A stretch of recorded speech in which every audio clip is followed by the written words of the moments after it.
Let's focus on value per second here. I'm a broke college student and I'm going to give you some financial advice today, because except this table, this laptop and that camera, everything that you see in this setup, everything has been purchased by me.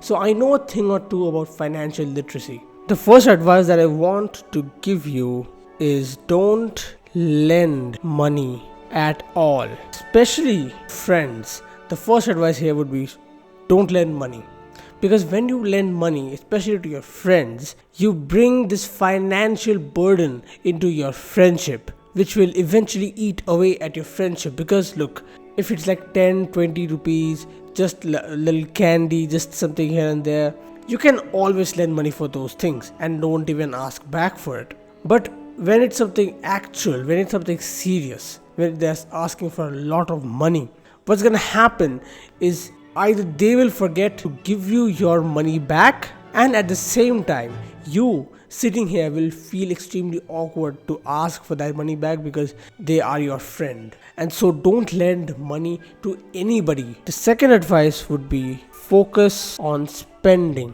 Now, what do I mean by this? A lot of people focus on saving money.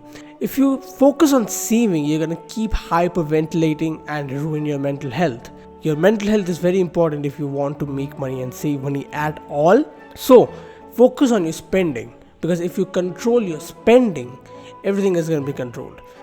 So you need to focus on your spending. The third advice would be quit social media. Now, why quit social media? Why does social media come into a video like this? When you quit your social medias, more than half the ads that get shown to you they just vanish. They don't exist anymore. And so there is nobody trying to get your attention and trying to get you to buy their products. You save your mental health, which you can reinvest back into your work, which is probably going to make you even more money. And you're going to get rid of all the urges that lead you to spending money. We focus back onto point number 2, which is focus on spending. Quitting social media actually allows you to focus a lot more on spending and reduce it. Another side of this I would love to add as a sub point is shopping apps. Try and not be on the shopping apps, because these days apps like Amazon, Flipkart, all these things, they did not used to be like this, but these days they have a certain kind of algorithm which is designed to keep you hooked, keep you on the app for as long as possible. Amazon, I remember, did not used to be infinitely scrollable. Amazon had an endpoint. But these days, there are literal streamers on Amazon who are reviewing products. There are infinite amount of products that get shown to you when you keep scrolling on the Amazon app. There is a literal algorithm designed to keep you on the app, and the longer you spend on the Amazon app, the more likely it is that you're going to spot something that you randomly want to buy and spend money on. So try and stay away from these shopping apps. Now, fourth advice would be set goals and track, because without tracking, a goal is meaningless. Alright? What do you mean by this? When you want to save money, don't just say that I want to save money. Write it in your journal, make it as specific as possible about how much money you want to save up and how much money you want to spend out of that saved up funds, and what are you going to spend that saved up fund on. Okay, so when I had this, I'm gonna be completely honest with you, I had a target of saving 12,000 rupees in 1.5 years. Right, I gave myself 1.5 years and I wanted to save 12k to build this entire setup that you see here. And I meticulously, in like extreme autistic details, even things. So unless you set very specific goals, you will never be able want to even track your expenses and even start saving money. Tracking is very important as well. We again revert back to the point of focus on spending, because tracking, you gotta track the places where you spend your money, but when you're tracking, you also gotta track the places from where the money is coming in. You gotta track it. Look, the rule here is, if I ask you today, right here, right now, that okay, how much money do you have in your bank account? You should have a rough estimate which is kind of accurate. Okay, you should be able to answer me to a rough estimate. That is how I would know that you are keeping track of your money. The next point here is going to be about earning money. Yes, there's going to be two money making methods that I'm going to suggest you, and since this video is from a college student, I'm going to keep it very college friendly.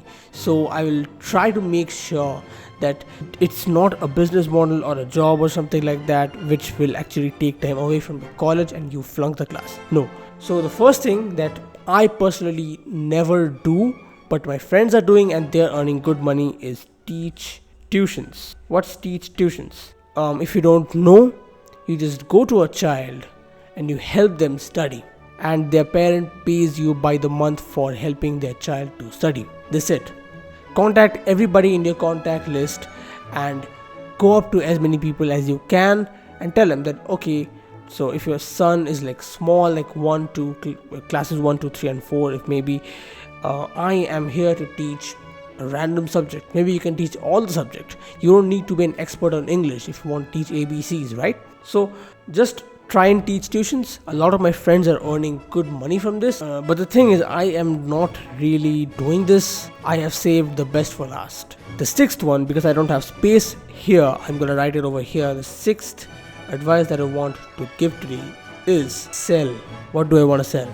Drum roll please. Sell project straight up. I just go up to people in class, have all the details about the project beforehand. Okay, I just ask the teachers what to do, so on and so forth, like in as much detail as possible.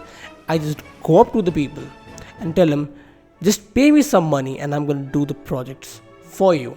This has been the most successful venture of mine in school. I haven't really tried this in college because college doesn't really give that many projects to do anyway. But I'm gonna announce to you that most of the money that you see being spent around here is from selling projects, straight up. In fact, I sold so many projects.